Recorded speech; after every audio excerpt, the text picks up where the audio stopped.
bring the word of peace, but sometimes you'll have to wage war alongside God with the evil that's going on in your life and the evil that's going on around you. That's what we do every day. Don't be surprised when we get tossed into the fire.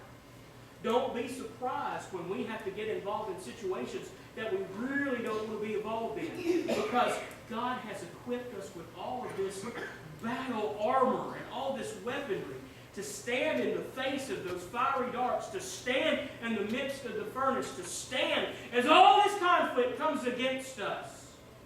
Whether we're directly involved in it or whether we're just collateral damage, whether we're innocent bystanders that God calls to step in. But He's equipped you for it. But I want you to know something about all of this armor that was just put on you. It all covers the front. What? All the armor that God gives you covers the front. That means that you're going into battle. That means He's covering you down. It's all of this good stuff. He's moving forward and moving forward and moving forward and moving forward. He wants you moving forward. He wants you to go willingly into these situations. He wants you to invest in these situations. He wants you to trust Him that He's equipped you with everything that you need. And the reason why is because God has your back. Amen. Wow. Ronnie? You just testifying back there. I got you. God has your faithfulness. This is point 3. Faithfulness from God. Listen. Faithfulness from the Christian allows us to move forward in the face of spiritual adversity, knowing God has our back and our future. You see, sometimes we'll get wrapped up in the present. We'll get wrapped up with the struggle that we're facing right here in front of us.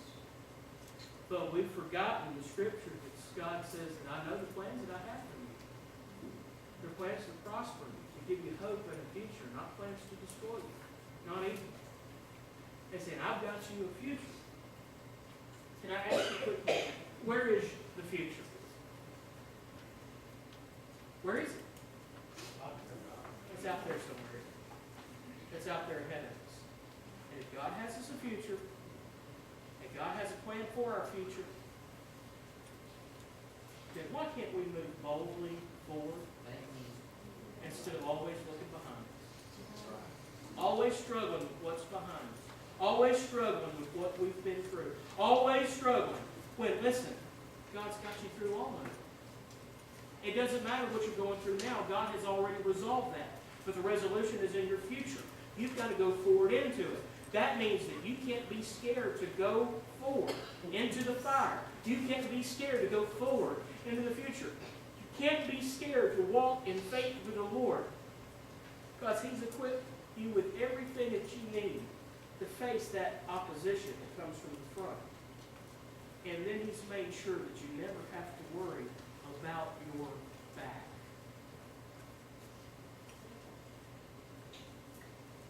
Verse 24, just go with me in Daniel 3. Then Nebuchadnezzar the king was astonished and rose up in haste and spoke and said unto his counselors, Did we not cast 3 men bound into the midst of the fire?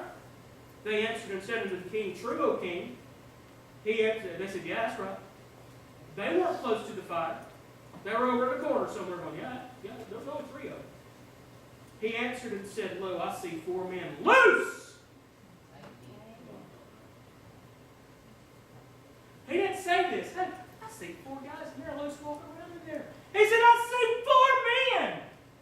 And they're loose. They're free. They're alive in the midst of the fire. What in the world is going on? Somebody tell me. Everybody that could tell him was already in the fire. The rest of them were. It gets better. I see 4 men loose walking in the midst of the fire, and they have no hurt. And the form of the 4 is like the Son of God. Amen. It wasn't like the Son of God. Can I tell you that was a prophetic statement from somewhere in the midst of his soul? He just saw the Son of God walking in the midst of his faithful people in the middle of the fire. They were not singed. They were not burned. They were not hurt. There was absolutely nothing wrong with them. There was no long-term problem that they had. They were in the middle of the fire, and they were walking in the flame. Good God. The problem that we have today is that we're not invited that fourth man to come walk in the midst of the fire. We're going through what we're going through, and we're not trying to get better. We're not inviting him to come heal us. And we're sitting here today with things in our lives that are absolutely killing us. We are sick to the point of death. We're sick to the point of being distraught and giving up. And we've got the fourth man that would like to come to us as we're bound up. And he's going to set us free from those bounds. He's going to set us free from the things that tie us up. And in the middle of the fire that we're in, he's not just going to walk around us. He's going to walk with us. Amen. He's going to set us free. But it's something that you've got to want. It's something that you've got to receive. It's something that you've got to give yourself over to. Otherwise, it's something that is just pretty that sits there on the shelf. And you never take it down and use it for what it was intended. Ladies and gentlemen, there's no better place for us than right in the middle of the fire. Because he's equipped us with everything that we need to walk through. And he's got our back as we do. Would you let the fourth man come and set you free today? I don't know what you're struggling with.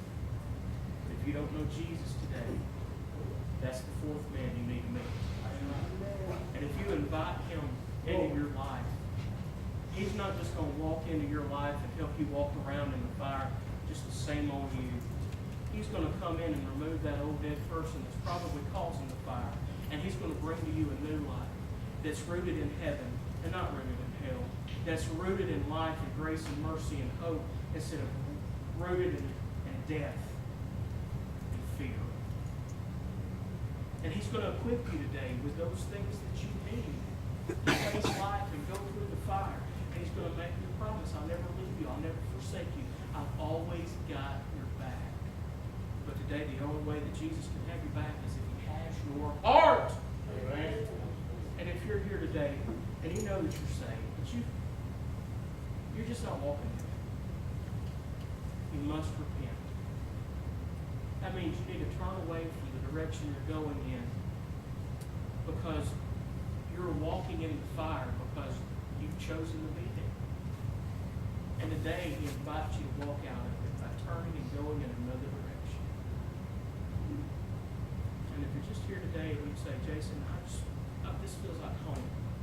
I want to come and join you in fellowship and be a member. Today, all of those things can be satisfied, right? But it's your decision. My prayer is that today you let the fourth man loose you and you'd enjoy the walk through the fire knowing he's got your back. Let's pray together. Father, we love you, and I pray today that you will do a good work in someone's life. That someone here that doesn't know Jesus will come to know you. That someone here that's walking at a guilty distance from you will start walking closely with you again. That we'd simply ask forgiveness and move in a new direction. That we willfully be changed today. Whatever you desire, we ask that you have your will and your ways. In the name of Jesus, we pray. Amen. Would you stand with me? Number 285.